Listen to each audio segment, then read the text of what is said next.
The crystal glasses clinked with a delicate resonance that seemed to float through the dim lighting of Bellini's, the most exclusive Italian restaurant in the city. Every sound felt amplified tonight. The gentle murmur of conversations at nearby tables, the subtle scrape of expensive silverware against imported china, the nearly imperceptible swish of my uniform as I moved between tables. I was exhausted, my feet screaming after an 8-hour shift that was nowhere near finished. "Table 12 needs another bottle of the Barolo," Marco, the head waiter, whispered as he brushed past me, his cologne leaving a trail of sandalwood that momentarily masked the aromas of garlic and basil from the kitchen. I nodded and made my way to the wine cellar, a cool sanctuary beneath the restaurant where I could steal a moment of peace. My fingers trembled slightly as I searched for the vintage on the handwritten labels. I hadn't eaten since breakfast. There simply hadn't been time with the extra shift I'd picked up. Single motherhood didn't leave room for luxuries like regular meals or adequate sleep. The heavy door to the cellar creaked open behind me, startling me from my thoughts. I turned to see Vincent, the newest server, his expression unusually tense in the dim light. "Lena," he whispered, glancing nervously over his shoulder. "You need to be careful with table 12. "What do you mean?" I asked, my fingers still wrapped around the neck of the expensive bottle. "That's Alessio Vitale." The name hung in the air between us, and I felt a chill that had nothing to do with the cellar's temperature. Everyone in the city knew that name, even those who pretended not to. The young heir to the Vitale crime family, who had seized control after his father's mysterious death 3 years ago. At 35, he had already cemented his reputation as someone more dangerous than his predecessor, calculating, ruthless, but with a business mind that had expanded their influence beyond the traditional boundaries. "Just don't make eye contact," Vincent added, "and don't spill anything." I swallowed hard, trying to suppress the anxiety bubbling up inside me. "I'll be careful." But as I ascended the stairs, bottle in hand, I felt a strange tingling at the back of my neck, like invisible fingers tracing my spine. Something else nagged at me, a fragmented memory that had been bothering me all evening. The dining room's subdued lighting cast everyone in a golden glow as I approached table 12. I kept my eyes downcast as I'd been taught, but I couldn't help noticing the details at the periphery of my vision. A tailored suit jacket draped carefully over the back of the chair, hands with an understated gold signet ring. The air around the table seemed different somehow, charged, as though the molecules themselves knew to behave differently in his presence. I presented the bottle with practiced movements, fighting to keep my hands steady. "The 2015 Barolo, sir." That's when I saw it. The subtle discoloration on the cork, almost invisible unless you knew what to look for. My father had worked as a sommelier before the accident that claimed his life, and he'd taught me things that most waitresses never learn. That particular stain meant the wine had been tampered with, likely contaminated. My heart hammered against my ribs. I couldn't serve this. Not to anyone, but especially not to Alessio Vitale, a man whose enemies were rumored to disappear without a trace. "Is there a problem with the wine?" His voice was unexpectedly soft, with a richness that reminded me of the aged balsamic vinegar we reserved for our most valued customers. I made the mistake of looking up. Dark eyes, almost black in the low light, met mine. His face was a study in contrasts. Sharp cheekbones and a strong jaw softened by the hint of a smile playing at the corners of his mouth. He was younger than I'd imagined, and devastatingly handsome in a way that made my breath catch. This wasn't the weathered, scowling crime boss of my imagination, but something far more dangerous. I hesitated, acutely aware of the 2 large men seated at the adjacent table who hadn't touched their food, their attention fixed on their boss. "This particular bottle, sir, I wouldn't recommend it." His eyebrows lifted slightly, the only indication of surprise on his otherwise composed face. "And why is that?" I lowered my voice, leaning slightly closer despite every instinct screaming at me to maintain distance. "The cork suggests contamination, sir. It could be harmful." Something flickered in his eyes, a sharpening of focus that made me feel like a butterfly pinned under glass. "What's your name?" "Lena," I answered automatically, then immediately regretted giving my real name. He studied me for a long moment, during which I could hear nothing but the thundering of my pulse in my ears. Then he nodded once. "Bring another bottle, Lena, and have the manager join us." I practically fled to the wine cellar, my mind racing. Had I made a terrible mistake? Should I have kept quiet and let whatever was going to happen? But I couldn't do that. Not with my father's voice in my head, reminding me that some lines couldn't be crossed, even in desperation. When I returned with a new bottle, Mr. Bellini himself was at the table, his usually florid face pale as he spoke in hushed tones with Vitale. Their conversation stopped abruptly as I approached.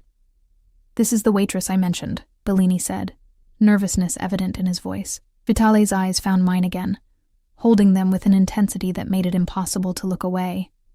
"How did you know?" I cleared my throat.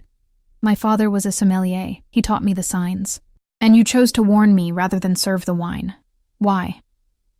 The question hung between us, heavy with implication. The truth was simple. I couldn't bear the weight of another death, not even a stranger's, not even someone like him. But saying that seemed too personal, too revealing.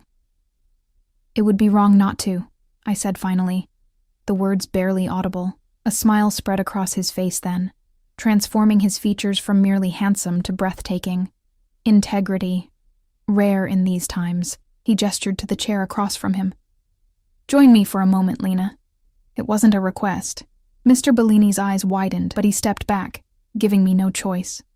I sat stiffly on the edge of the chair, aware of every eye in the restaurant on us. One of Vitale's men had disappeared, probably to investigate the wine. I wondered what would happen to whoever had tampered with it, then quickly decided I didn't want to know. "You have a daughter," Vitale said, the statement catching me off guard. I tensed.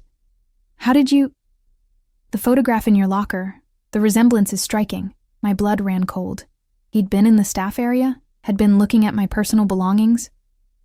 "Lily," I said, the protective instinct making my voice stronger. "She's 5. And her father?" I hesitated, the familiar pain and anger welling up inside me. "Not in the picture." Vitale nodded as if I'd confirmed something. "You work 2 jobs. This one, and morning shifts at the cafe 3 blocks from your apartment." Now fear sliced through me, sharp and clarifying. He knew where I lived. Had been watching me. Why? "What do you want?" I asked, the words escaping before I could stop them. His smile remained, but his eyes turned serious. "What I want, Lena Taylor, is for you to tell me why Antonio Gallo would want me dead." The name hit me like a physical blow. Antonio. My ex, Lily's father, who had disappeared shortly after I told him I was pregnant. The man who had promised to marry me, only for me to discover he was already married, to someone connected to one of the city's crime families. I don't, I stammered, my mind reeling. "Don't insult my intelligence," Vitale said, his voice still soft, but with an edge that hadn't been there before. "The cork was marked with Gallo's signature method, and you recognized it immediately." "I haven't seen or heard from Antonio in over 5 years," I said, truth lending strength to my words. I didn't know the tampering was his style. I only knew the wine was dangerous. Vitale studied me for what felt like an eternity, his gaze penetrating as if he could see through layers of skin and bone to the truth beneath. Whatever he saw seemed to satisfy him, because he leaned back slightly, the tension in his shoulders easing. "It seems we have a common enemy, then." Before I could respond, the restaurant door burst open with a crash that made everyone jump. 3 men entered, their movements purposeful, hands suspiciously positioned beneath their jackets. The room went silent. Vitale sighed, as if merely inconvenienced by the intrusion. "It appears Antonio is impatient tonight." He stood smoothly, placing a hand on my shoulder that felt like a brand through the thin fabric of my uniform. "Stay behind me, Lena." Everything happened so quickly after that. His bodyguards moved with practiced efficiency, creating a barrier between us and the intruders. Vitale's grip on my arm was firm as he guided me toward the kitchen, his body shielding mine. I heard shouts, the sound of breaking glass, a woman's scream cut short. "My car is in the alley," he said, his mouth close to my ear as we moved through the kitchen's chaos. "We need to leave. Now." "I can't," I protested, digging in my heels. My shift. His laugh was genuine, if incredulous. Your shift is the least of your concerns. Gallows men saw you with me. They'll assume you're under my protection. But I'm not. Vitale paused, his dark eyes glittering in the harsh fluorescent lighting of the kitchen. You are now. Outside, the night air was crisp with the first hint of autumn, a shocking contrast to the overheated kitchen.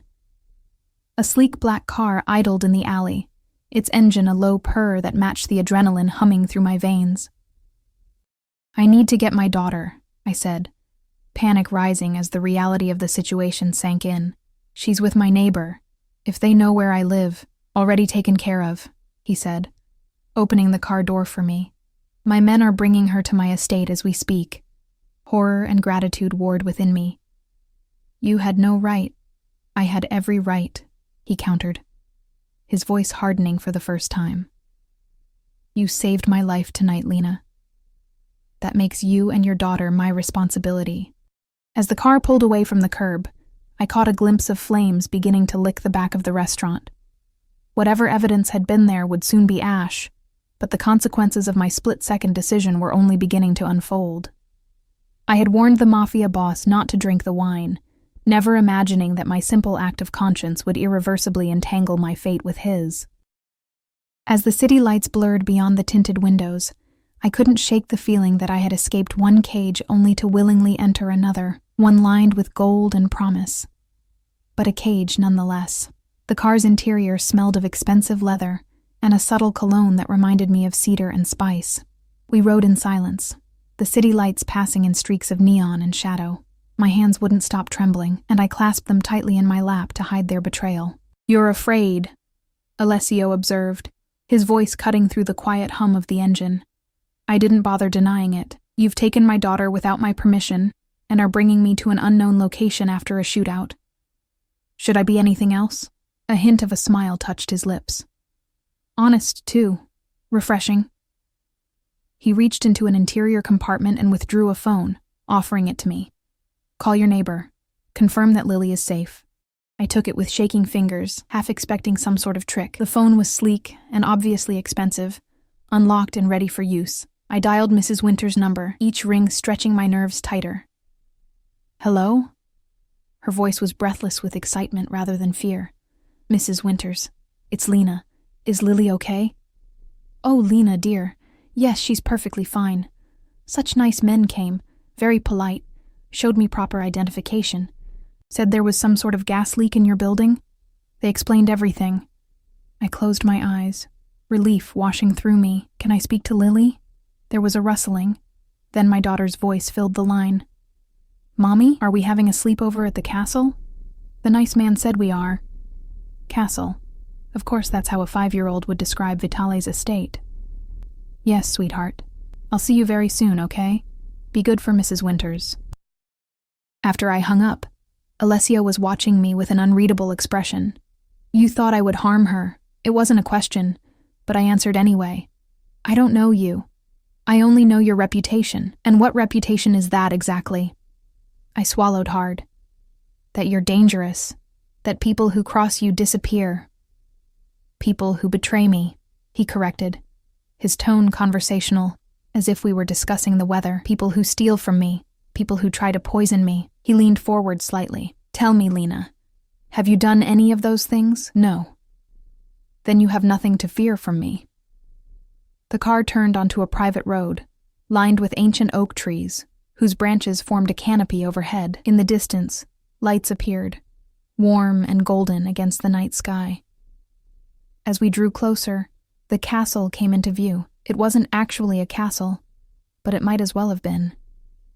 A sprawling estate of stone and glass perched on a hillside overlooking the city, surrounded by meticulous gardens and a high-security wall. Guards stood at attention as our car passed through ornate iron gates. I felt a tightening in my chest, the physical manifestation of the understanding that I was now completely in this man's world, subject to his rules and whims. The car stopped at the entrance, where more men in dark suits waited. One opened my door, offering a hand that I ignored as I stepped out, determined to maintain what little autonomy I had left. Mommy. Lily's voice cut through the night air. and I turned to see her racing down the grand steps, her dark curls bouncing, still in her pajamas with the unicorn print she loved so much. I dropped to my knees, gathering her into my arms, breathing in her familiar scent of baby shampoo and the strawberry candy Mrs. Winters always gave her. "Hey, baby," I whispered against her hair, fighting back tears. "It's so big here," she exclaimed, pulling back to look at me with wide, excited eyes.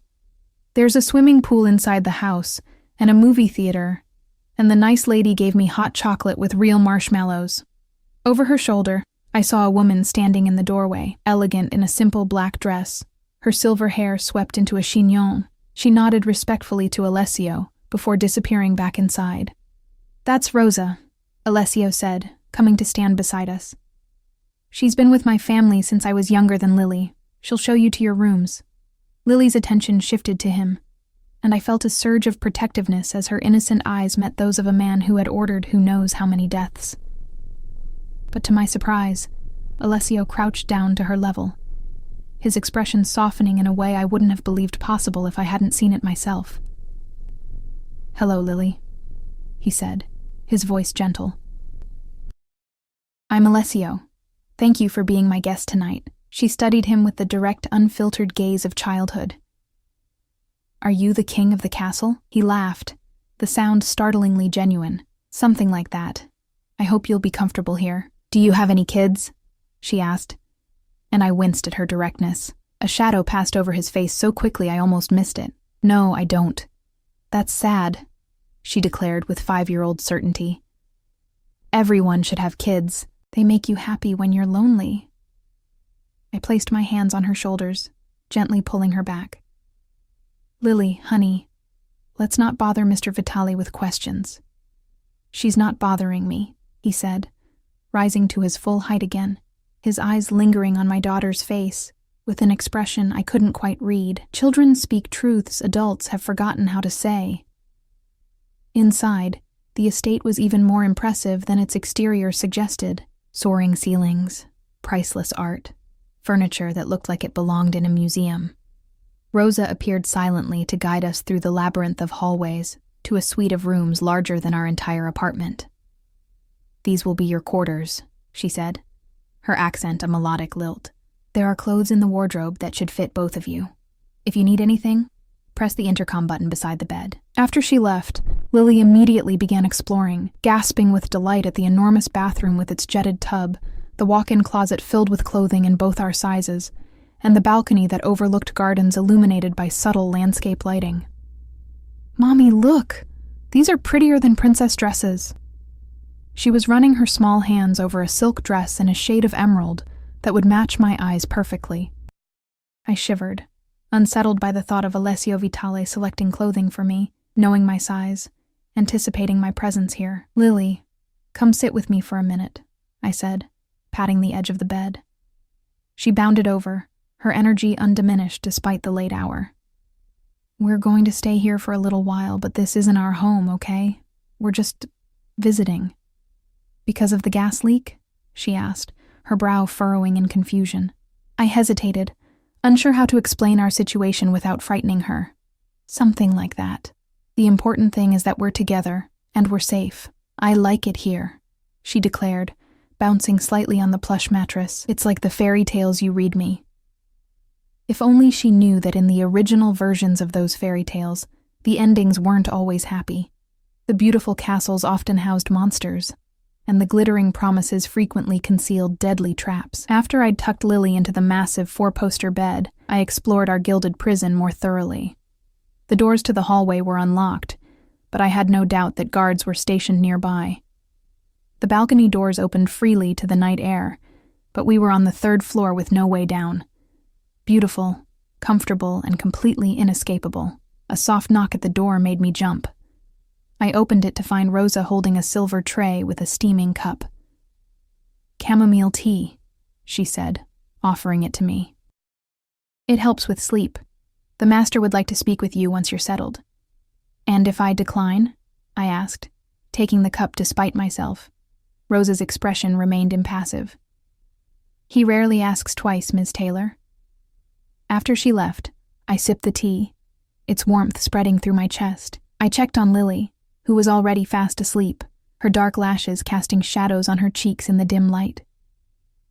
She looked so much like Antonio, it sometimes hurt to look at her. The same olive skin and Cupid's bow lips. But her spirit was entirely her own, resilient and joyful despite the circumstances of her young life. I changed into a simple dress I found in the wardrobe, navy blue, modest but beautifully made.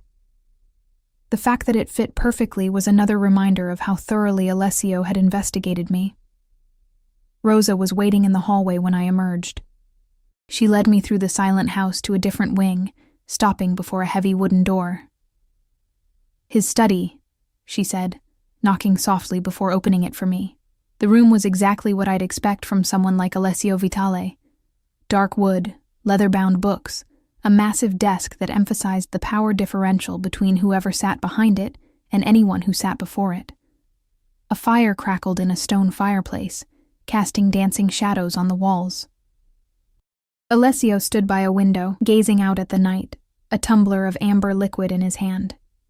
He'd removed his jacket and tie, the top buttons of his shirt undone to reveal the strong column of his throat. He turned as I entered, his eyes moving over me in a way that made heat rise to my cheeks. "The dress suits you," he said, gesturing to a leather chair near the fire. "Please sit." I remained standing. "I want to know what's happening, why Antonio would want to kill you. Why you've brought us here, when we can leave." He took a measured sip of his drink before answering. "Straight to the point, then. Antonio Gallo works for the Russo family. They've been trying to take over my territory for years. As for why I've brought you here," he set down his glass and moved closer to me.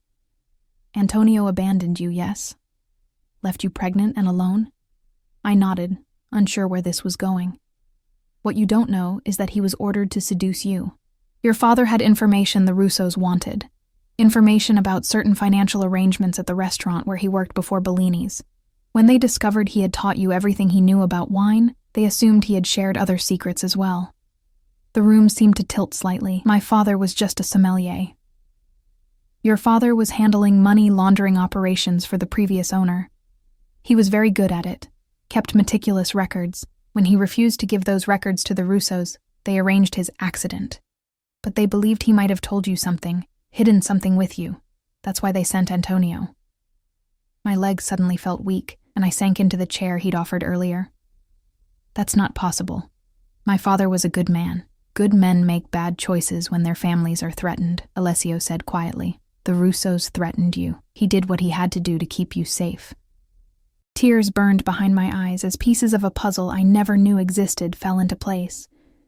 My father's unexplained income, the late-night phone calls he would take in another room, the way he had insisted on teaching me about wine, making me memorize details most people would never notice.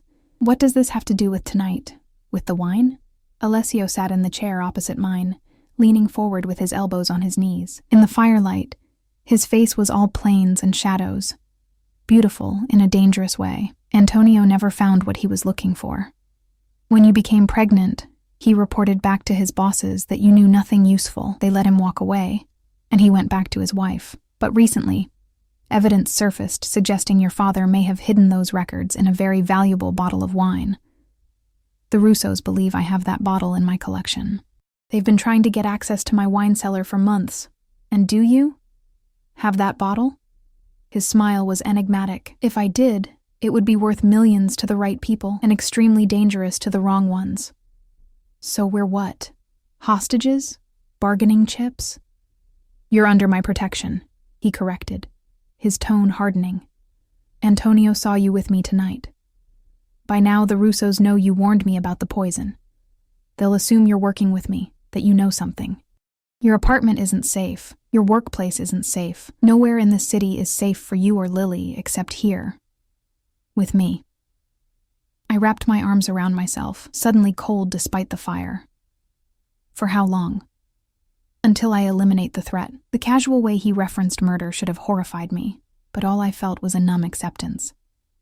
This was the world I had stumbled into, a world where life and death were business decisions.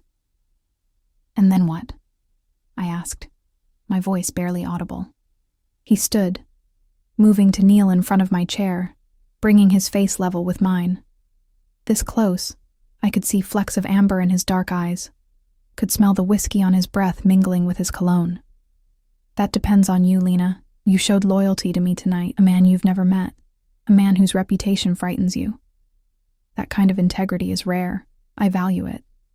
His hand reached up, brushing a strand of hair from my face with surprising gentleness. I could use someone like you in my organization.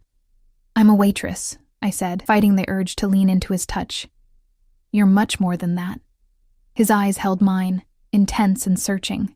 You're a survivor, a protector.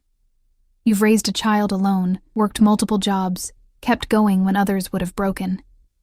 And tonight, you made a split-second decision that saved my life, knowing it might cost you yours. His hand lingered on my cheek, warm against my skin. Stay with me, Lena. Not as a hostage or employee. As something more. The implication hung in the air between us, heavy with possibility and danger. I should have been repulsed. This man was everything I had spent my life avoiding, the embodiment of power used without conscience. Yet there was something in his eyes, a vulnerability at odds with his reputation, that called to something deep within me. I need time, I whispered. He nodded, withdrawing his hand. Of course. But know this. While you're under my roof, you and Lily want for nothing. You'll be treated with respect. No one will touch you without your consent. But you cannot leave. Not until I'm certain you're safe. As he showed me back to my room, his hand resting lightly on the small of my back, I couldn't shake the feeling that I had traded one kind of cage for another. My previous life had been a prison of poverty and exhaustion, of constant struggle and fear. This new one was lined with silk and promises, but no less confining. That night, as I lay beside my peacefully sleeping daughter in a bed more luxurious than any I had ever known, I wondered what my father would think of the choice I had made, or rather, the choice that had been made for me. Had he felt the same way when he became entangled with the underworld? Had he, too, justified his decisions as necessary for survival? The moonlight slipped through a gap in the curtains, casting a silver path across the floor. In the distance, I could hear the soft footsteps of guards patrolling the grounds, protecting us, or ensuring we couldn't escape, perhaps both. Either way, I was now in Alessio Vitale's world, and the rules here were his alone to make and break. Morning arrived with golden light filtering through the curtains and the distant sound of birds. For a moment, disorientation clouded my mind, the unfamiliar softness of the sheets, the vastness of the room. Then reality crashed back. We were in Alessio Vitale's mansion. Captives? Guests? The line seemed increasingly blurred. Lily stirred beside me, her small face peaceful in sleep, unaware of the dangerous currents flowing around us. I brushed a dark curl from her forehead, my heart constricting with fierce love and fear. Whatever happened, I had to protect her. A soft knock at the door announced Rosa's arrival with a breakfast tray. She smiled at Lily, who had awakened and was now bouncing on the bed with the boundless energy of childhood. "The master thought you might prefer to eat in your room this morning," Rosa said, setting down a tray laden with fresh pastries, fruit, and coffee that smelled rich and expensive. "But he hopes you'll join him for lunch in the garden." "We're not leaving this room," I said firmly, even as Lily descended on the pastries with delighted exclamations. Rosa's expression remained impassive. "As you wish. Though I should mention that the east wing, where the indoor pool is located, has been prepared for your daughter's enjoyment. The master thought she might like to swim." "A pool!" Lily squealed, her face lighting up. "Can we go, Mommy? Please?" I sighed, knowing I was outmaneuvered. Denying Lily simple pleasures because of my own fear seemed cruel. Fine. But just for a little while. After breakfast, I found swimwear for both of us in the wardrobe. Of course, he had thought of everything. Lily's suit was adorned with mermaids, exactly what she would have chosen herself. Mine was a modest one-piece in deep blue that fit perfectly, another unsettling reminder of how much Alessio knew about me. Rosa guided us through the mansion's labyrinthine corridors to a stunning indoor pool surrounded by tropical plants and floor-to-ceiling windows overlooking the gardens. No one else was present, but I noticed the discreet presence of security cameras, and outside, the shadowy figures of guards patrolling the grounds. While Lily splashed happily in the shallow end, I sat at the edge, letting my feet dangle in the warm water. My mind raced with everything Alessio had told me the night before. My father, involved in money laundering. Antonio, sent to manipulate me. My entire life, it seemed, had been shaped by forces I never knew existed. "She swims well for her age," I startled at the voice, turning to find Alessio standing behind me. He was dressed casually, dark jeans and a simple white shirt that somehow looked more expensive than any clothing I'd ever owned. His hair was slightly damp, as if he'd recently showered, and the effect was disconcertingly intimate. "I taught her last summer," I said, fighting the urge to cross my arms over my chest. "At the public pool." He sat beside me, rolling up his pant legs to put his feet in the water. The casual gesture seemed at odds with the dangerous man I knew him to be. "I learned in the ocean," he said, watching Lily attempt a clumsy dog paddle. My father believed if I was afraid of the water, I would be afraid of everything. So he took me to the deepest part and let go. I couldn't hide my horror. "That's terrible." A corner of his mouth lifted in a half-smile. It was effective. I never feared the water again. His eyes shifted to me. "Fear can be overcome, Lena, sometimes by facing it directly." "Is that a threat?" "An observation." His gaze returned to Lily. "She looks like him." The statement caught me off guard. "You know Antonio?" "I make it my business to know my enemies." He worked for the Russos for nearly a decade. Started as muscle, moved up to more specialized tasks, like seducing naive women for information, I said bitterly. Alessio's hand moved to cover mine where it rested on the tile edge of the pool. His touch was warm, his fingers calloused in places I wouldn't have expected from a man who ordered others to do his dirty work. "You weren't naive. You were trusting. There's a difference." I pulled my hand away, uncomfortable with the rush of warmth his touch had triggered. "Why are you being kind to us? The truth. Not some line about valuing loyalty or integrity." His expression sobered. "The Russos killed my mother when I was 12. They made my father watch. Then they let him live with that memory for 20 years before they killed him too." He spoke matter-of-factly, but I could sense the deep current of rage beneath his calm surface.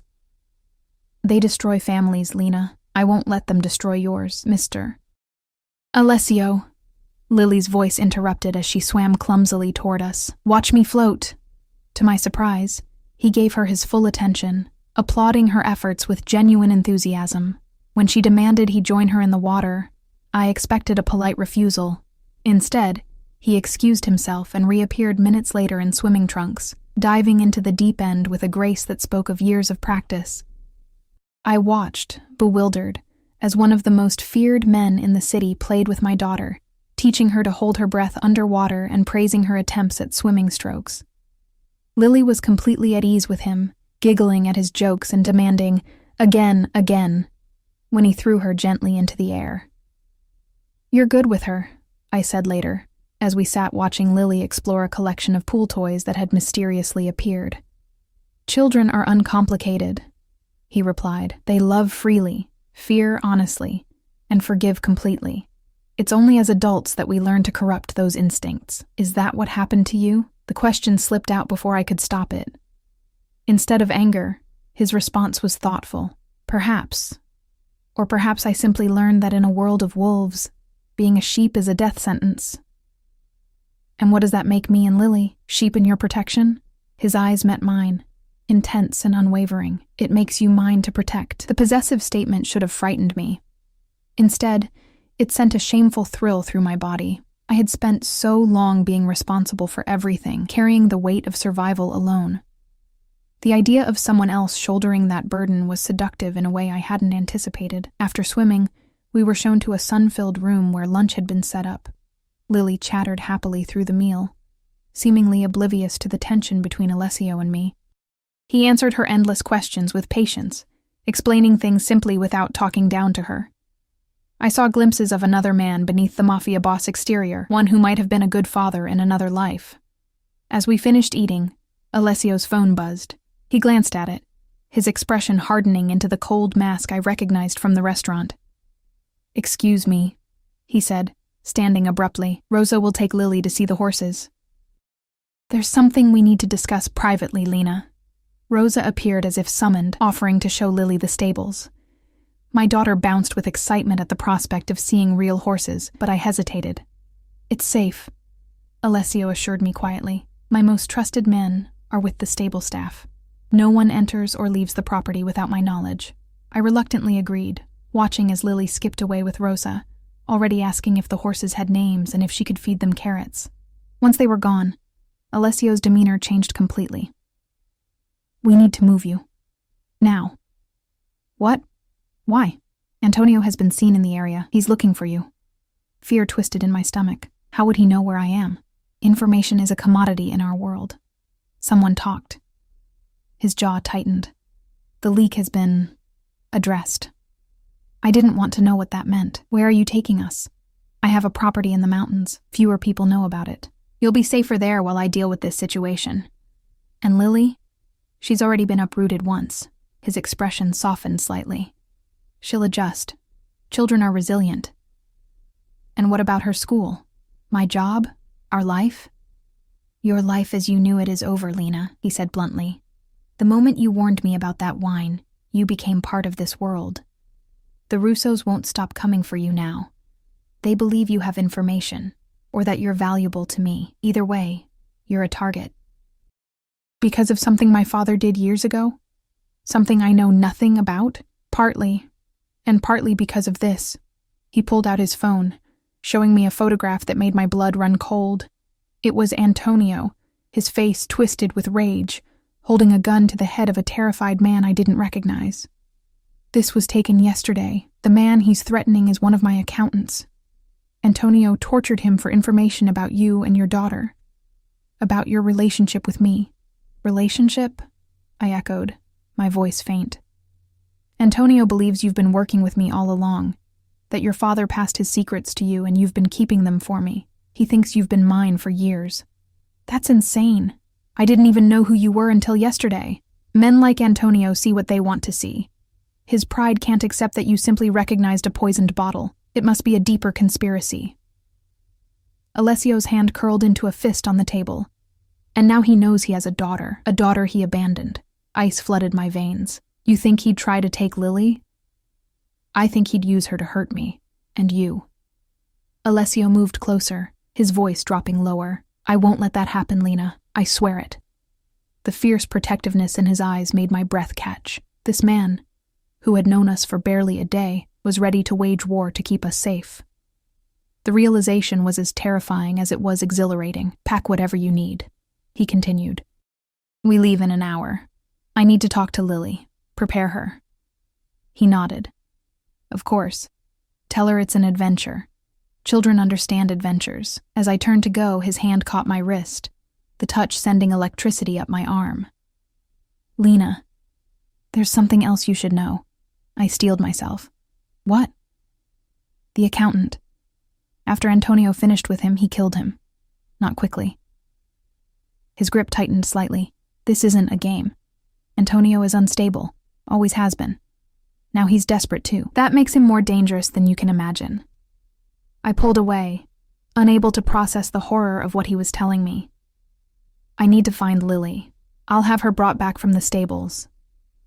I shook my head, needing to move, to do something. No, I'll go myself. I need the air. The estate's grounds were even more impressive in daylight. Manicured gardens, stone pathways winding through stands of ancient trees, a distant view of the city nestled in the valley below. In another context, it would have been breathtakingly beautiful. Now it felt like a gilded stage for a tragedy I hadn't agreed to perform in. I found Lily at the stables, perched on a mounting block, while a gentle-faced young man helped her feed an apple to a glossy chestnut horse. Her laughter floated on the air, so innocent and pure it made my heart ache. Mommy! This is Cinnamon and she likes me, Lily called when she spotted me. I forced a smile, unwilling to taint her joy with my fear. That's wonderful, sweetheart. The stable hand nodded respectfully and moved away, giving us privacy while remaining within sight. Another of Alessio's men, no doubt. Lily, honey, we need to talk about something, I said, helping her down from the mounting block. We're going on a little trip today, to the mountains. Her eyes widened. Like camping? Will Mr. Alessio come too? Yes, he'll be there. But it's not quite like camping. It's another house, like this one, but in a different place. I knelt to her level, brushing a smudge of dirt from her cheek. We might need to stay there for a while. What about school? Ms. Garcia said I'm the best reader in class. We'll figure that out, baby. Maybe you can have lessons at the mountain house. I tried to keep my voice light to shield her from the reality of our situation. She considered this, her small face scrunched in thought. Will there be horses there too? I don't know, but we can ask Alessio. She nodded, apparently satisfied with this answer. I like him. He's not scary like you said. I blinked in confusion. When did I say he was scary? When you were talking to Mrs. Winters on the phone yesterday. You said he was dangerous. I silently cursed my carelessness. Well, sometimes people can seem one way, but be another way when you get to know them better. Like how Daddy seemed nice, but wasn't really? She asked with the devastating directness of childhood. I stared at her, stunned. What do you mean? She shrugged, suddenly interested in her shoes. I heard you crying. After you talked to him on the phone that time. You said he was a liar and you hated him. The memory flooded back, a rare call from Antonio about 2 years ago. Drunk and maudlin, asking to see Lily. I'd refused, and the conversation had devolved into bitter recriminations.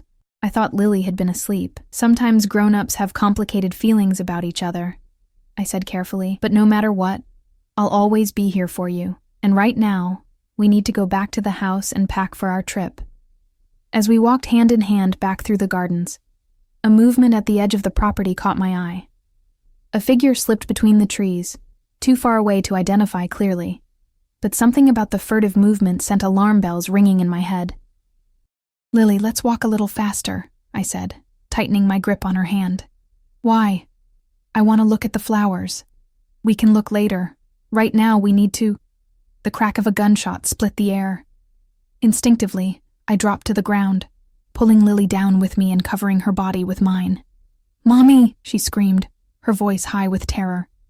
Stay down, I whispered fiercely, looking around frantically for shelter. More gunshots followed, accompanied by shouts and the sound of running footsteps. Through a gap in the hedge, I glimpsed men in dark suits racing toward the perimeter, weapons drawn. Alessio's security team responding to the threat. I needed to get Lily to safety. The main house was too far, but a small gardener's shed stood about 20 feet away. Keeping low, I scooped Lily into my arms and made a desperate dash for it. Inside, the shed was dim and smelled of soil and fertilizer. I set Lily down on a stack of burlap bags, putting my finger to my lips to signal silence. She nodded, her eyes huge with fear, tears streaming down her cheeks. It's going to be okay, I murmured, holding her close. We're safe here. But as another burst of gunfire erupted outside, I wondered if anywhere would ever truly be safe for us again. We were caught in a war between powerful, dangerous men, and I had no weapons, no influence, nothing to offer except my determination to protect my child at any cost. The shed door burst open and I jerked backward, shielding Lily with my body. Silhouetted in the doorway was a tall figure, gun in hand. Lena? Alessio's voice was tight with urgency. Relief flooded me. We're here. We're okay. He crossed the small space in 2 strides, crouching beside us. There was blood spattered on his white shirt, and a wild look in his eyes that sent a chill through me. Are you hurt? He demanded, his free hand moving over my arm, my face, checking for injuries. No, we're fine. What's happening? Antonio. He brought men. They breached the east section of the wall. His expression was murderous. The situation is being handled, but we need to move now. The helicopter is waiting. Helicopter? I repeated weakly. The fastest way to the mountain property. He holstered his weapon and reached for Lily, who surprised me by going willingly into his arms. Keep your head down and stay close to me. Outside, the gunfire had subsided, but the tension in the air was palpable. Alessio carried Lily with one arm, his other hand firmly on my back as he guided us through a service path I hadn't noticed before. Guards flanked us, their expressions grim, weapons ready. On a helipad at the far end of the property, a sleek black helicopter waited, its blades already spinning. Alessio handed Lily to me as we approached. leaning close to be heard over the roar. "I need to finish this," he shouted. "My pilot will take you to the mountain house. I'll join you tonight." Fear gripped me. "You're not coming with us?" His eyes locked with mine, fierce and determined. "I need to make sure no one follows you, that no one ever threatens you again." Before I could respond, he cupped my face in his hands and kissed me. Hard, desperate, a claiming of sorts that sent heat spiraling through my body despite the danger surrounding us. When he pulled away, his eyes were dark with something that went beyond protection or obligation. "Wait for me," he commanded, helping us into the helicopter. The door closed, and he stepped back as the machine lifted into the air. Through the window, I watched him grow smaller, standing tall and unafraid as his men gathered around him. A king on his battlefield, preparing to slaughter his enemies. As the estate receded and the city spread out beneath us, I held Lily close, wondering what kind of life awaited us in the mountains, and what kind of man would return to us when the blood had been washed from his hands. The helicopter sliced through clouds, carrying us farther from the city with each passing minute. Lily had fallen asleep against my shoulder, exhausted by fear and excitement.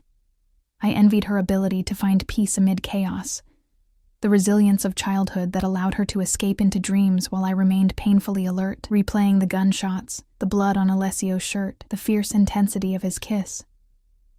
My lips still tingled from that contact, unexpected, possessive, leaving me breathless in a way that had nothing to do with fear. I should have been repulsed. Instead, I found myself touching my mouth, remembering the pressure of his, wondering if he would return to us alive. The pilot, a stone-faced man who had introduced himself only as Marco, said little during our journey. Through the headset he'd given me, he occasionally pointed out landmarks below, his voice clinical, detached. I gathered he was one of Alessio's most trusted men, but whether that meant he was a skilled killer or merely discreet, I couldn't tell. "Almost there, ma'am," he finally said, as the helicopter banked toward a mountainside shrouded in pine trees. "Mr. Vitale's property is just ahead." If I had expected another mansion, I was mistaken. The mountain house was a sprawling log cabin perched on the edge of a cliff, its architecture blending seamlessly with the surrounding wilderness. A natural stone chimney rose from its center, and wide windows reflected the late afternoon sunlight. It looked like something from a luxury travel magazine. Beautiful, isolated, and utterly untraceable. We landed on a small helipad set back from the main structure. As the rotors slowed, a middle-aged couple emerged from the house. The woman plump and smiling, the man tall and weathered, both dressed in practical outdoor clothing. "Welcome, Ms. Taylor," the woman called over the fading noise, her accent melodic and vaguely Eastern European.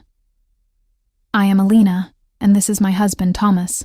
We are the caretakers here." I shifted Lily in my arms, reluctant to wake her but unable to carry her much farther. Thomas approached with a gentle smile, holding out his arms. "May I help with the little one? You must be exhausted." Something in his grandfatherly demeanor eased my wariness, and I allowed him to take Lily, who stirred but didn't wake, nestling against his broad shoulder. "The master called ahead," Alina explained as she guided us toward the house. "Everything is prepared for you, food, clothes, anything you need." Inside, the cabin was a stunning blend of rustic charm and modern luxury. Vaulted ceilings, enormous stone fireplace, plush furniture in rich earth tones. Floor-to-ceiling windows showcased a breathtaking view of the mountains, valleys, and a lake that glimmered like polished silver in the distance. "Your rooms are this way," Alina said, leading us down a hallway of polished wood. "The little one has her own space connected to yours. The master thought she might like that, her first big girl room." I followed, too overwhelmed to question how Alessio knew that Lily had been begging for her own big girl room for months.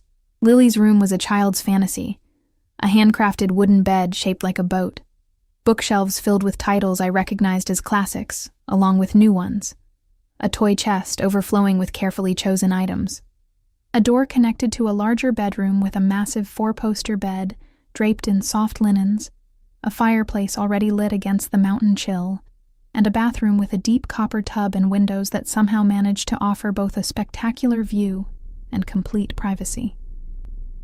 Tomas laid Lily gently on her new bed. "She'll wake soon, hungry as a bear cub," he said with a smile. "Elena has made her famous stew. It will restore the strength in both of you." Left alone with my sleeping daughter, I sank onto the edge of the bed, finally allowing the events of the past 24 hours to catch up with me.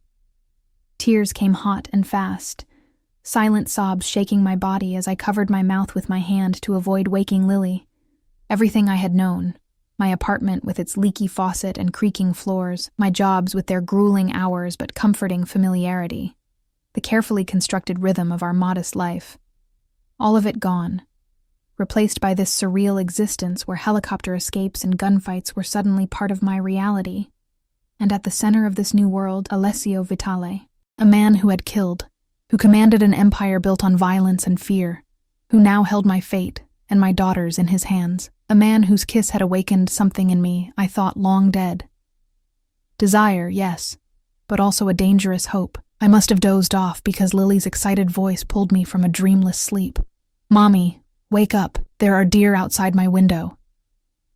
I blinked, disoriented, to find her bouncing on the edge of my bed, her earlier fear apparently forgotten. The light had changed, golden evening replacing the harsh afternoon sun. "What time is it?" I asked, rubbing my eyes. "Dinner time?" came Elena's voice from the doorway. "The little one has been helping me in the kitchen while you rested." I sat up, embarrassed. "I'm sorry. I didn't mean to sleep so long." Elena waved away my apology. "You needed it. Come, eat now." The master called again. He will be here before midnight. A flutter of something. Relief, anticipation, fear, stirred in my chest at the news. "Did he say, is everything okay?" Her expression revealed nothing. "He said to tell you all is handled. You are safe now."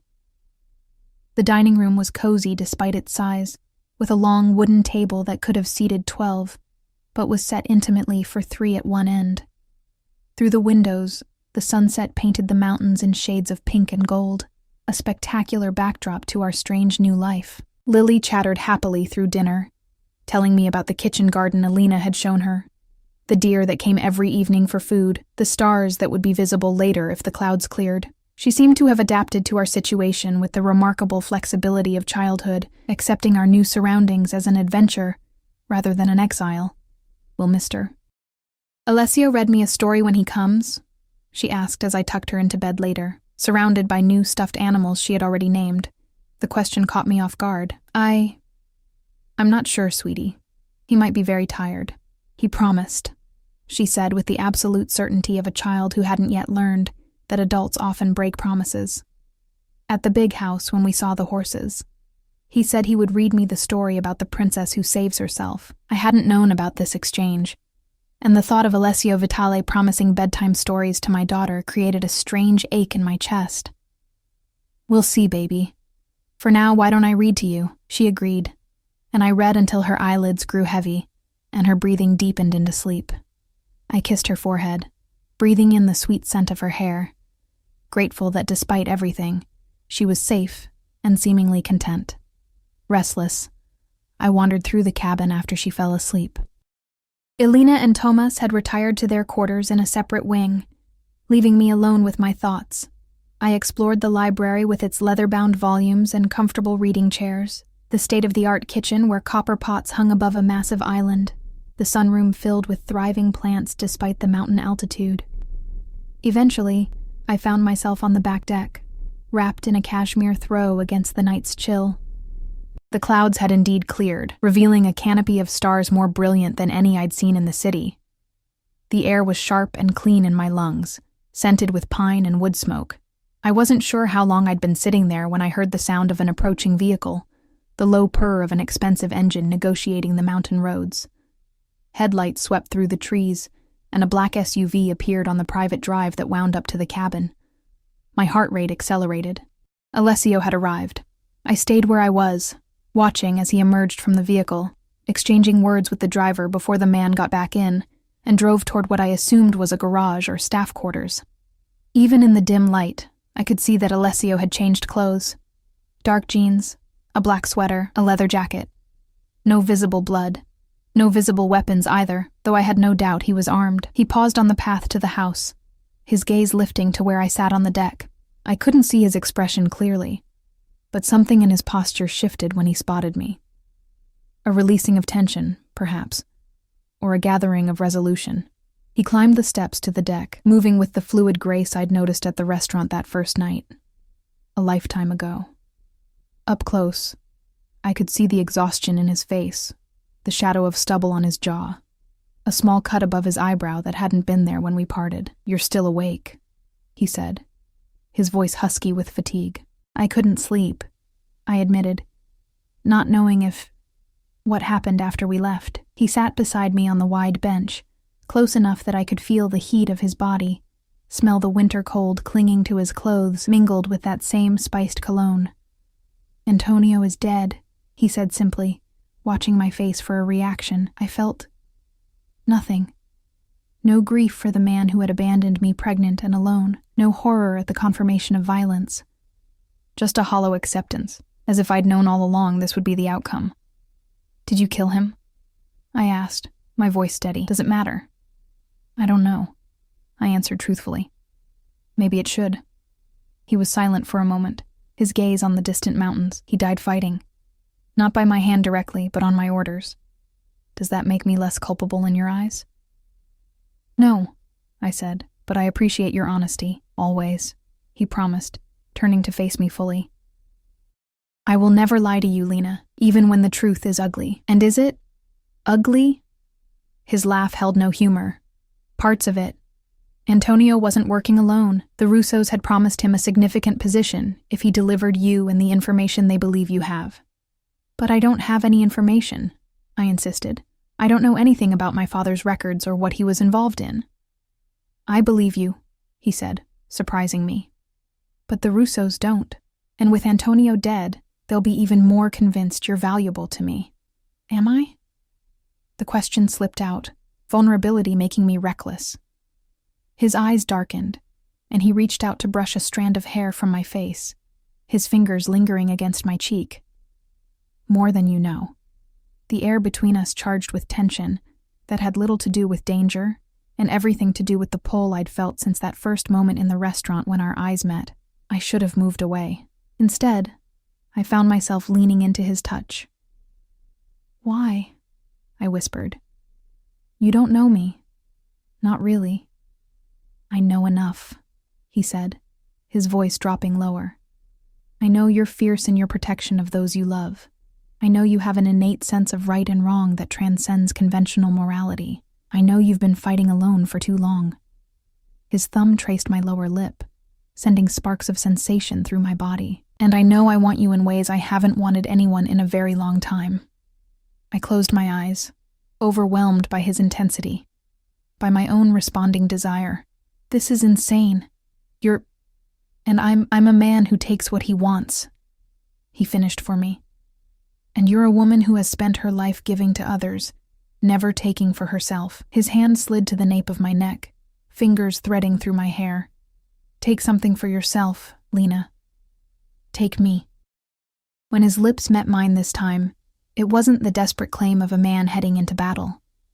It was deliberate, questioning, giving me the choice he claimed to be taking away. I hesitated only a moment before answering, my mouth opening under his, my hands finding their way to his chest, feeling the solid strength of him through the soft material of his sweater. He kissed like he did everything else, with absolute focus and expertise, drawing responses from my body I hadn't known were possible. When he finally pulled back, we were both breathing hard, and I could feel the rapid beat of his heart under my palm. "Lily asked if you'd read her a story," I said, the words spilling out before I could stop them. "She said you promised." A genuine smile transformed his face, softening the hard edges. "I did promise, though I imagine she's asleep by now." "She is, but she'll hold you to it tomorrow. I keep my promises, Lena." His expression grew serious again. "All of them. I promise to keep you both safe, and I will. Whatever it takes." "What happens now?" I asked, needing to understand what future we were facing. He sighed, leaning back, but keeping me close with an arm around my shoulders. "Antonio is dead," But the threat isn't over. The Russos believe your father hid evidence that could destroy them. Financial records, names, accounts. Until we can prove that information is lost or doesn't exist, they'll keep coming. So we're trapped here? For how long? Not trapped, he corrected. Protected, and not just here. I have properties around the world, places where you and Lily could start fresh, build a new life. Without you? The question revealed more than I intended. His arm tightened around me. If that's what you want. It wasn't what I wanted, I realized with startling clarity. Despite everything, his violence, his criminal empire, the danger that surrounded him, I didn't want to leave him. The thought terrified me, not just for what it said about my judgment, but for what it meant for Lily's future. I don't know what I want anymore, I admitted. Everything's happened so fast. We have time, he said, pressing a kiss to my temple. For now, you're safe here. Lily seems happy. Let that be enough for tonight. We sat in silence then, watching the stars, his arm around me providing warmth against the mountain chill. It felt surreal.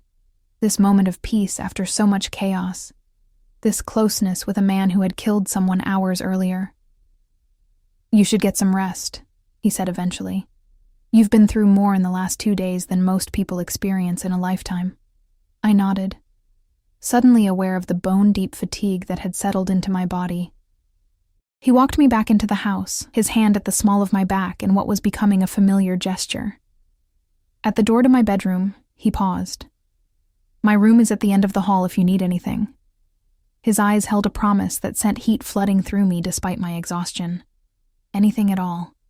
Good night, Alessio, I said softly, using his first name deliberately, watching the effect it had on him. A slight darkening of his eyes, a tension in his jaw. Sweet dreams, Lena, he responded, bringing my hand to his lips in an old-fashioned gesture that somehow seemed perfectly natural coming from him. I slipped into my room, checking on Lily, who slept peacefully surrounded by her new toys, before sinking onto the edge of my bed. My body hummed with contradictions, exhaustion and arousal, fear and safety, doubt and certainty. I had warned a Mafia boss not to drink poisoned wine, never imagining it would lead me here. To a mountain retreat, to his arms, to a future I couldn't begin to predict. As I finally gave in to sleep, I wondered if my father had ever imagined this outcome when he taught me about wine, when he became involved with the underworld that now held us in its grip. Tomorrow would bring new challenges, new decisions. For tonight, I allowed myself the luxury of not thinking beyond the present moment, the comfort of the bed beneath me, the knowledge that Lily slept safely nearby, and the lingering warmth of Alessio's kiss on my lips. In the morning, I would face the reality of our situation. But for now, I surrendered to dreams that, for the first time in years, held more promise than fear. Morning arrived with shafts of golden light streaming through the windows, and the scent of coffee and baking bread wafting through the air. For a moment, I lay still, cataloging sensations, the luxurious softness of the sheets, the distant chirping of birds, the unfamiliar peace of waking without an alarm demanding I rush to my next shift. A quiet knock at the connecting door preceded Lily's entrance, her face bright with excitement. Mommy, Mr. Alessio is making pancakes shaped like animals. Come see. I sat up, running a hand through my tangled hair. He's cooking breakfast? Uh-huh. He made me a bunny and an elephant. He says he'll make you whatever animal you want. She bounced on the bed, already dressed in new clothes I didn't recognize. Leggings with stars and a soft blue sweater. Hurry up before they get cold. I dressed quickly in jeans and a cashmere sweater I found in the wardrobe, pausing briefly to study my reflection. The woman in the mirror looked both familiar and strange. The same features, but somehow transformed, as if the external luxury had begun seeping inward, softening the hard edges of exhaustion that had defined me for so long. The domestic scene that greeted me in the kitchen was so incongruous with everything I knew about Alessio Vitale that I stopped in the doorway, momentarily stunned. He stood at the stove, sleeves rolled up to reveal strong forearms dusted with dark hair, flipping pancakes with the casual expertise of someone who had done this many times before. Lily sat at the island counter, swinging her legs and chattering happily as she demolished what did, indeed, appear to be an elephant-shaped pancake. He looked up as I entered, a smile transforming his features from merely handsome to devastating. "Good morning. Coffee?" "Please," I managed, sliding onto a stool beside Lily. I didn't know Mafia bosses could cook. His smile turned wry as he poured coffee into a mug and added cream, exactly how I took it, though I couldn't remember telling him that. "There's a lot you don't know about me yet." The yet hung in the air between us, a promise or a warning, I wasn't sure which. "Mom, what animal do you want?" Lily asked, maple syrup smeared adorably across one cheek. "Surprise me," I said, accepting the coffee from Alessio, our fingers brushing in a contact that sent warmth spreading up my arm. "A lioness, I think," he said, turning back to the stove. "Fierce and protective." "Where are Alina and Thomas?"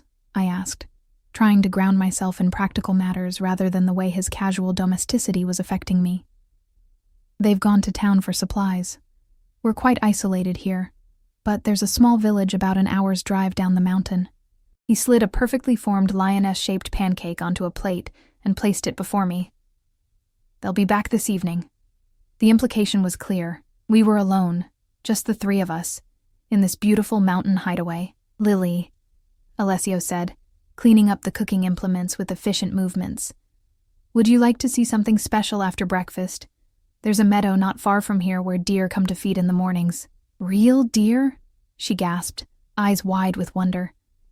"Can we go right now?" He laughed, the sound rich and genuine. "Finish your breakfast first, little one. The deer will wait for us." The easy way he interacted with my daughter continued to surprise me. There was none of the awkwardness adults often displayed with children, no talking down to her or artificial enthusiasm. He treated her with the same direct respect he showed me, and she responded to it with immediate trust. After breakfast, we bundled up against the morning chill and followed a path through the pine trees.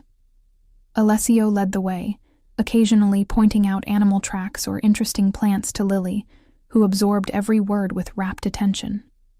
I trailed slightly behind, watching them together with a confusing mixture of emotions. The meadow, when we reached it, took my breath away. A perfect expanse of green dotted with wildflowers, surrounded by towering pines, with mountains rising majestically beyond.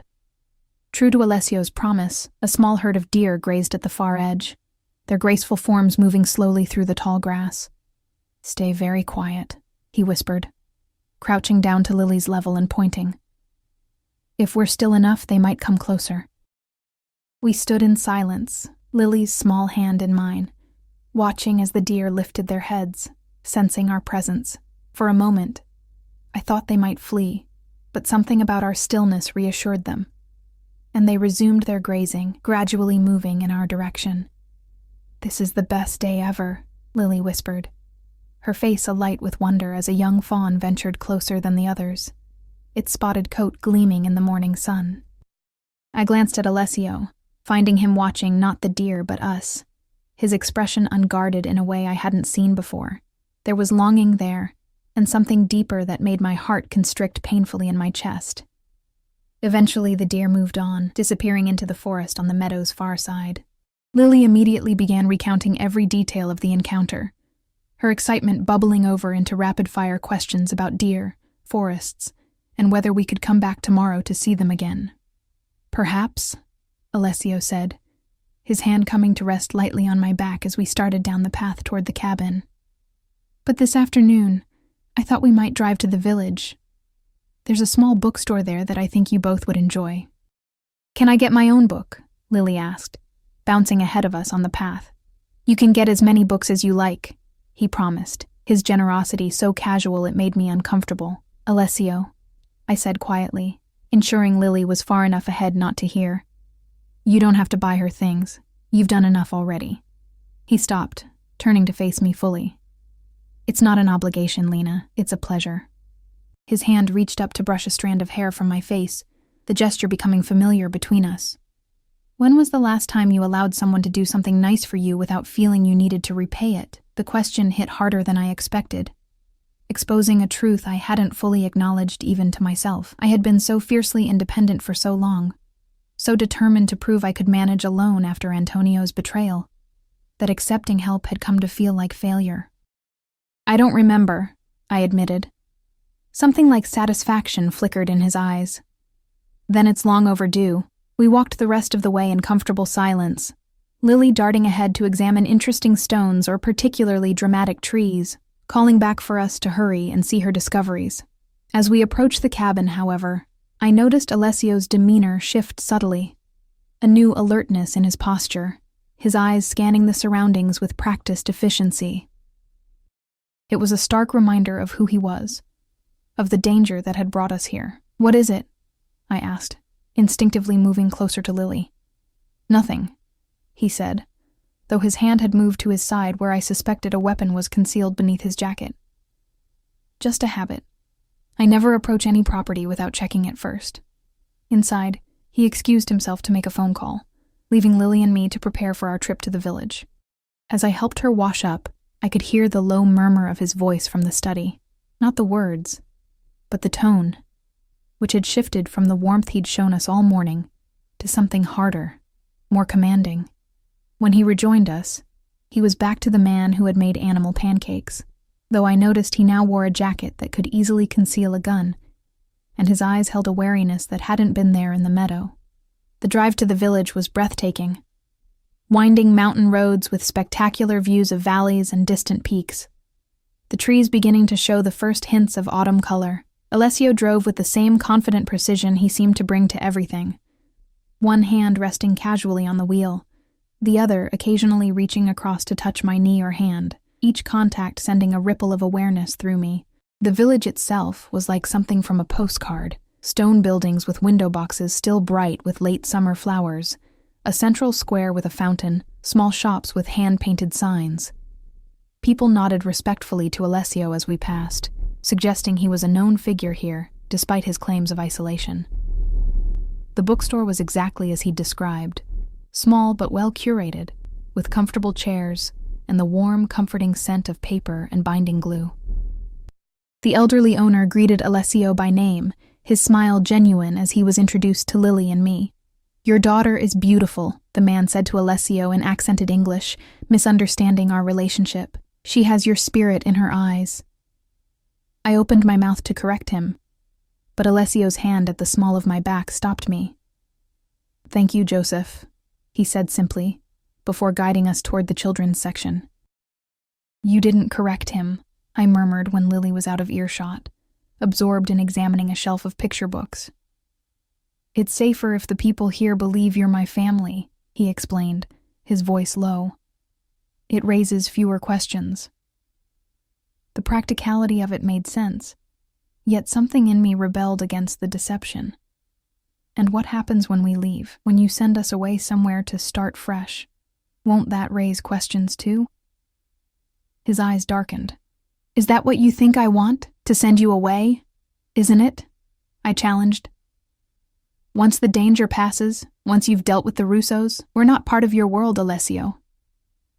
You became part of my world the moment you warned me about that wine," he said, his voice taking on an edge I hadn't heard since the estate. "Whether you want to be or not, and what if I don't want to be?" The question was a test, though I wasn't sure what answer I was hoping for.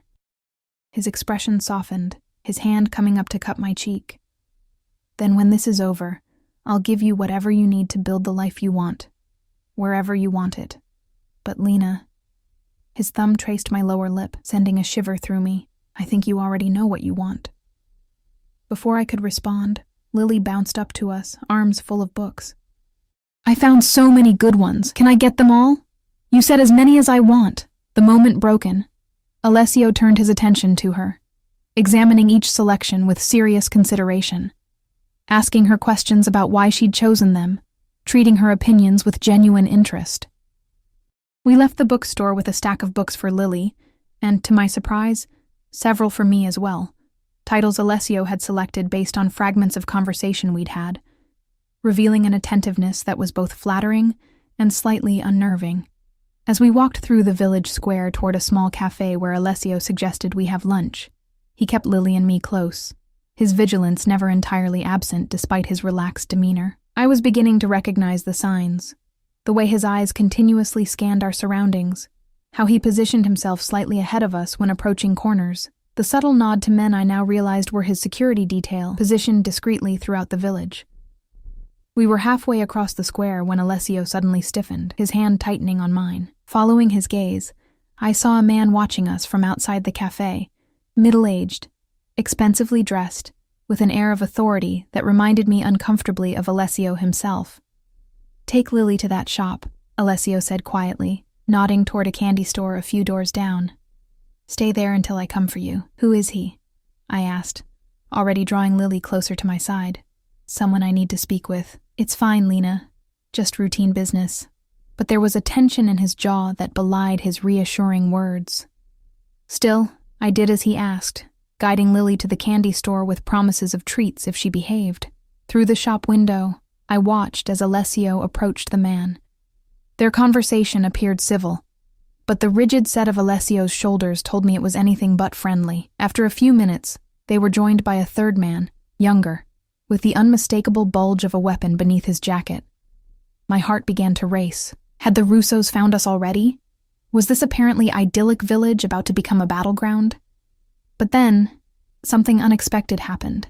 The older man laughed, clapping Alessio on the shoulder, and the tension visibly drained from both of them. They shook hands before parting, Alessio turning toward the candy store while the others entered the cafe. "Everything okay?" I asked when he joined us, accepting the paper bag of colorful sweets Lily proudly handed him. "Perfect," he said, though his eyes held a calculation that hadn't been there before. "Change of plans, though. We should head back to the cabin. I need to make some calls." The drive back was quieter, Lily eventually dozing in the back seat, clutching her new books even in sleep. I waited until I was certain she wouldn't overhear before turning to Alessio. "Who was that man?" He kept his eyes on the winding road, but I saw his hands tighten fractionally on the steering wheel. "Marco Russo. Antonio's cousin." Ice flooded my veins. "A Russo? Here? And you just talked to him?" "Business is business, Lena. Sometimes even enemies need to negotiate." "Negotiate what?" I demanded, fear making my voice sharper than intended. He glanced at me briefly before returning his attention to the road. "An exchange. Information for security." "What information?" His silence was answer enough. "Me," I realized. "You're negotiating about me, about whatever my father supposedly hid." "It's more complicated than that," he said, his tone maddeningly calm. "Marco believes his uncle was wrong to pursue this vendetta. He wants peace." "And you believe him?" I couldn't keep the incredulity from my voice. "I believe he sees an opportunity. With Antonio dead and his uncle aging, he's positioning himself to take over. He needs allies more than enemies right now. So what does that mean for us, for Lily and me?" We had reached the cabin, the imposing structure appearing through the trees as we rounded the final bend. Alessio pulled the car to a stop, but made no move to get out, turning to face me fully. "It means I might have found a way to end this without further bloodshed. A way for you both to be truly safe." His hand covered mine where it rested on my knee. "If you trust me." "I barely know you," I said, though even to my own ears the protest sounded weak. His smile was faint but genuine. "You know me better than most, Lena. You've seen sides of me few others ever have." It was true, I realized with a jolt. In the span of just a few days, I had seen Alessio Vitale as the feared Mafia boss, as the ruthless protector, as the surprisingly gentle man who made animal-shaped pancakes, and discussed children's books with utter seriousness. Somehow, all of these versions seemed equally authentic, equally true. "What do you need from me?" I asked finally. "Tonight, after Lily's asleep, we need to talk. There are things you should know. About your father, about what he was really involved in, things that might help us find what the Russos are looking for, even if you don't realize you know it." The intensity in his gaze made my breath catch. "And if we find it, what then?" "Then we negotiate from a position of strength. We ensure your safety, permanently." His thumb traced circles on the back of my hand. "And then we talk about what comes next. For all of us." The implication hung between us, heavy with possibility. Before I could respond, Lily stirred in the back seat, her sleepy voice breaking the moment. "Are we home? Can I show Alina my new books?" "Home." The word echoed in my mind as we exited the car and walked toward the cabin. Could this place, any place with Alessio, ever truly be home for us?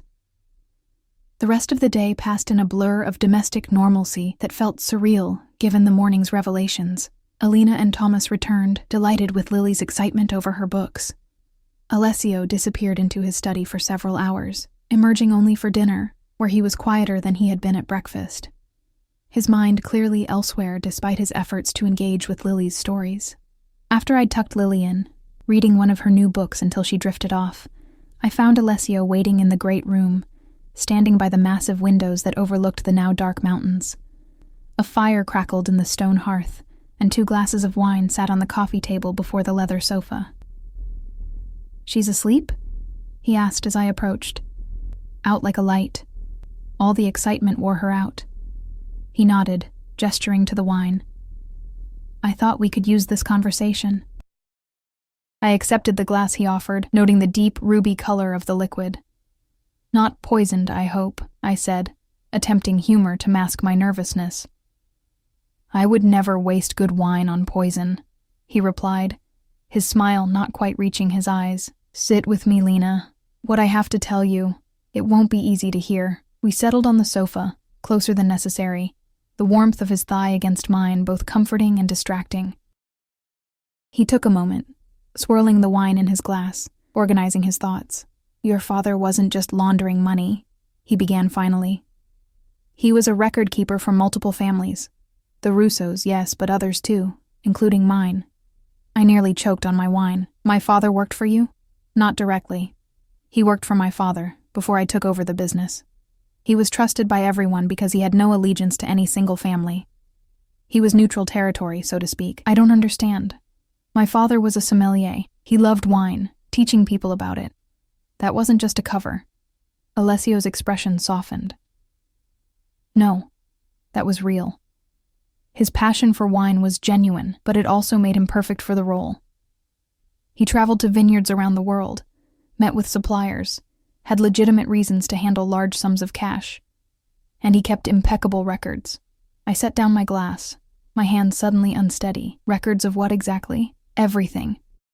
Money movements, names, accounts, the kind of information that could bring down entire organizations if it fell into the wrong hands. His eyes met mine, serious and intent. The kind of information that makes people kill to protect it. "But I don't have any of that information," I insisted. "If I did, don't you think I would have used it by now? To get out of poverty? To give Lily a better life? You might have it without knowing it," he said gently. "Your father was clever. When he sensed danger, he wouldn't have left such information somewhere obvious. He would have hidden it in plain sight, perhaps encoded it in something personal, something only you would recognize." A memory surfaced suddenly. My father showing me a beautiful bottle of wine on my 18th birthday, explaining its history, its uniqueness. "There's more to this bottle than meets the eye, Lena," he had said. "Someday you'll understand." I had assumed he was speaking metaphorically about the complexity of the wine itself. But what if... "There was a bottle," I said slowly. "A very expensive one. He showed it to me once, said it was special." Alessio leaned forward, his eyes suddenly intent. "Do you remember what kind? The vineyard? The year?" I closed my eyes, trying to recall details from so long ago. "It was Italian. From Piedmont, I think. A Barolo or Barbaresco. He kept it in a special case in his study." "And after his death? What happened to it?" "I don't know," I admitted. There were so many details to handle after the accident. The apartment had to be cleared out quickly because I couldn't afford the rent. Most of his things went into storage, but I had to sell a lot of it just to get by. "The storage facility," Alessio said, already reaching for his phone. "Where is it?" "Downtown, near the river. Safekeep storage." "But Alessio, I haven't paid the fees in over a year. They probably auctioned everything off by now." He was already dialing, turning away slightly as he spoke rapidly in Italian to whoever had answered. After a brief conversation, he ended the call and turned back to me, a new energy in his movements. "My people will check the facility records, track down what happened to your father's belongings." He took my hands in his grip warm and reassuring. "This could be it, Lena, the key to ending all of this." "And if it is?" I asked, returning to my earlier question. What happens then? He brought one of my hands to his lips, pressing a kiss to my palm that sent heat spiraling through me. Then you have a choice to make about what kind of life you want, about who you want in that life. The implication was clear, and for the first time, I allowed myself to truly consider it. A future with Alessio Vitale, not as his protected asset or grateful recipient of his charity, but as something more, something equal in its own way. And what if I choose you? I whispered, the words slipping out before I could reconsider them. What does that mean for Lily? For me? It means safety, security, never wanting for anything material again. His eyes held mine, unflinching. It also means accepting parts of my life you may find difficult. I won't insult you by pretending I'll change completely. His honesty was both terrifying and refreshing, and if I can't accept those parts, then I'll set you up somewhere far from here, somewhere the Russos will never find you. You and Lily can start fresh with new identities, new opportunities, and He paused, a flash of something like pain crossing his features. I'll let you go. The thought of never seeing him again created an ache in my chest I wasn't prepared for.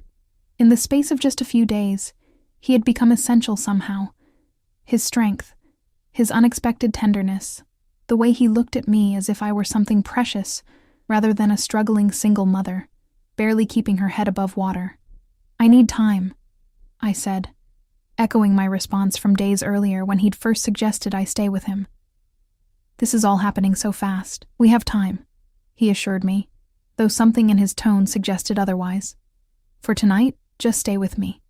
Here, by the fire. He opened his arm in invitation, and I found myself moving into his embrace, my head resting against his chest where I could hear the steady beat of his heart. We sat in silence for a long time, watching the flames dance in the hearth, his fingers gently stroking my hair. Lily asked if you're going to be her new daddy, I said finally, feeling him tense beneath my cheek. This morning, while you were making pancakes. She whispered it to me. And what did you tell her? His voice was carefully neutral. I told her that grown-up relationships are complicated, that we're all still getting to know each other. He was quiet for a moment, a diplomatic answer, the only one I could give, I said, tilting my head to look up at him. I don't make promises to her I can't keep. His eyes, dark and serious in the firelight, held mine. I don't make promises I can't keep either, Lena. Remember that. The weight of his words settled over me as he lowered his mouth to mine, the kiss gentle at first, then deepening as I responded, my hands sliding up to his shoulders, drawing him closer. Unlike our previous kisses, this one held no urgency, no desperate edge, just a slow, thorough exploration, as if we had all the time in the world. When we finally broke apart, both breathing harder, I saw in his eyes the same desire that coursed through me, tempered with a restraint I hadn't expected. We should stop, he said, though his hand remained at my waist, thumb tracing circles against my ribs. Not because I want to, but because when this happens between us, and it will happen, Lena, I want you to be completely certain. No doubts, no fears clouding your decision. His consideration, when he could so easily have taken advantage of my confused emotions, only made me want him more. But I nodded, acknowledging the wisdom in his restraint. Thank you, I whispered, pressing one last kiss to his jaw before standing. Good night, Alessio. Sweet dreams, Lena, he replied, remaining by the fire as I made my way to my bedroom. Inside, I checked on Lily, smiling at the sight of her surrounded by her new books even in sleep, before preparing for bed myself. As I slipped beneath the luxurious sheets, I couldn't help replaying everything Alessio had told me about my father's secret life, about the bottle that might hold the key to our freedom, about the choice that awaited me once this was all over. I had warned a Mafia boss not to drink poisoned wine, never imagining it would lead to this crossroads, a choice between walking away from him forever or embracing a life I could never have envisioned for myself. A life with danger at its edges, yes, but also with protection, security, and a kind of passionate connection I had thought lost to me after Antonio's betrayal. As sleep finally claimed me, one truth remained clear amid the swirling uncertainty. Whatever choice I made would reshape Lily's life and mine forever. And for the first time since becoming a mother, I found myself considering my own desires alongside my daughter's needs, wondering if perhaps they might lead us to the same destination, a future with Alessio Vitale.